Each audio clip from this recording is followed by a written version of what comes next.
For new pilots, the advice offered by veterans who'd taken on the big American bombers may have been the key to their survival. Staffel commanders employed models to demonstrate the arcs of fire of the guns of the B-17s and B-24s. Here, the officer is showing how to position a fighter for the frontal assault. While the most effective means of attacking the US bombers, it was recognized it took a very careful nerve and a fine judgment. With a closing speed of 500 miles an hour, the pilot had just a few seconds with which to hit the small target of the bomber's nose.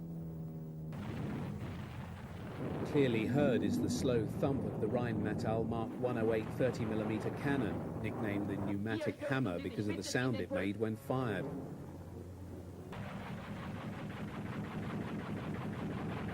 Even though this B-17 has its undercarriage down, the German fighter continues to bore in ever closer in its determination to shoot it down. Newsreels shown to German audiences continued to show attacks on the US heavy bombers operating over the Reich. This film is excellent testimony to the destructive firepower of the German fighters when attacking the American heavy bombers. 20 and 30mm cannon fire hitting the bomber airframes caused heavy damage and fire, especially when the cannon shells hit the engines. Of the two main types, the Americans and Germans found the B-24 Liberator to be more vulnerable to attack. By 1945, 8th Air Force was intending to standardize on the B-17.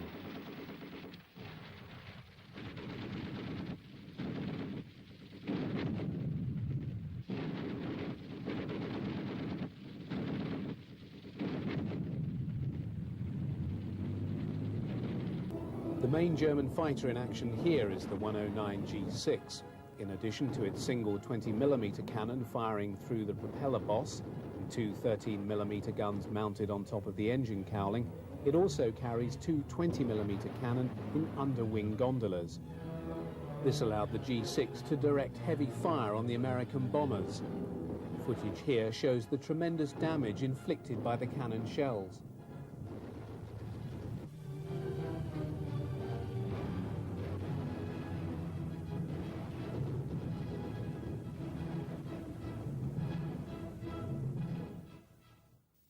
In the spring of 1943, Focke-Wulf produced an assault version of the 190 A8.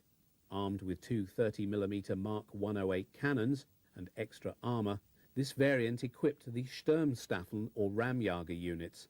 A specialised bomber-destroyer, it was given cover by other fighters during its attack on the Polk. Major Heinz Baer examines a B-17 downed by him in the combat of February the 22nd.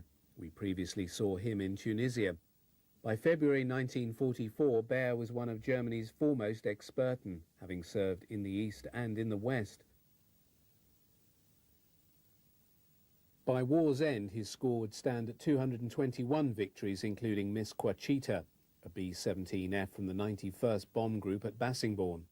She's seen here on the hard stand with her ground crew shortly before being lost over Germany.